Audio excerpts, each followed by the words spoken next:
First up, we have Serghei Spivac versus Greg Hardy. Spivac coming in as a negative 195 favorite against Hardy, plus 165 underdog. I'll go ahead and kick off this analysis.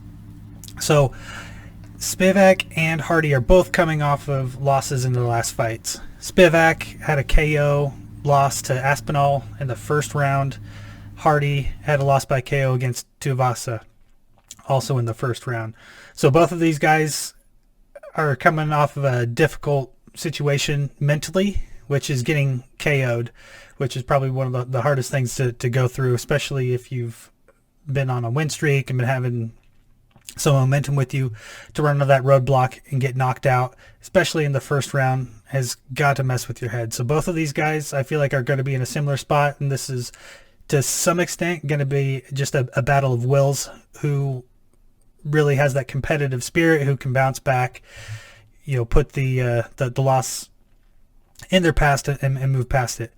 Spivac, in his fight against Aspinall, landed 0 of 11 strikes and had 0 for 2 on his takedown. So he literally landed no damage whatsoever, had no control time. He ended up getting KO'd after having kind of a sloppy clinch in the middle of the ring, which opened up an opportunity for Aspinall to catch him with a short hook and just took him out.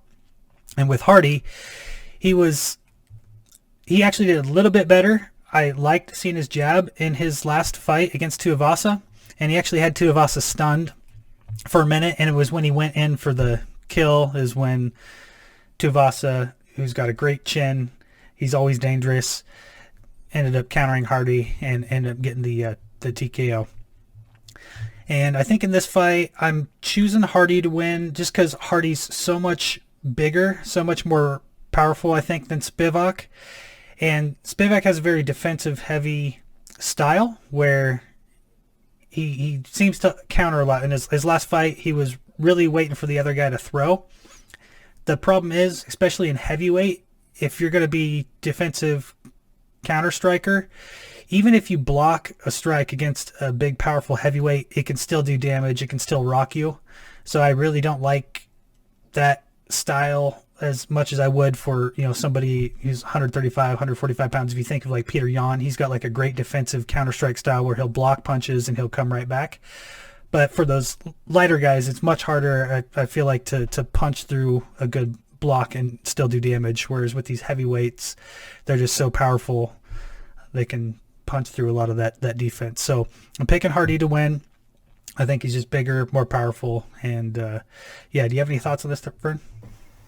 Yeah, with Hardy is somebody that I've kind of been rooting for and hoping that he can be successful. He's had some issues out of the ring, and I want to see him succeed because I can see his athleticism.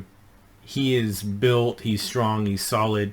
That fight against Bam Bam, I thought he was going to finish Bam Bam, and Bam Bam, as we know at this point, is still the only person left that can't get knocked out for some reason. We were wrong about the last time about Derek Lewis and Bam Bam, that neither of them could get knocked out. He knocked out the person we didn't think was knocked outable. So, but Hardy can hurt people. He wants to pounce on them and finish them, and that's where you see his inexperience. He's a great athlete. He needs to be a good martial artist, a decent martial artist, and he can easily hang with people. You can see that. I'd love to see him and Bam Bam go at it, eventually in the future, because he definitely was able to damage Tuivasa more than I think Lewis was, and I'd love to see him get that back. But if he keeps rushing in there, hands low, excited, he's gonna get stopped again. But definitely rooting for Hardy on this one. I want to see him overcome all these things. I want to see that rematch with Bam Bam. I want to see these fights where they're facing people who were a challenge to them in the past.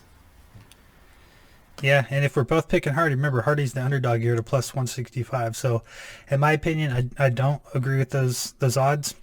I do think they're giving more credit to Spivac because Hardy's coming off of a 2-loss streak, where Spivac's just coming off of his last fight was a loss, 3 wins before that, and Spivac is also faster. He's right around that weight where Miocic is at the 240 range. which I think is good for most heavyweights. You know, it gives you a little bit of advantage with speed. But if you have a defensive blocking style, I don't think that speed is going to give you much of an advantage, especially going against a power puncher like Greg Hardy. So, yeah, might want to put some money on this one.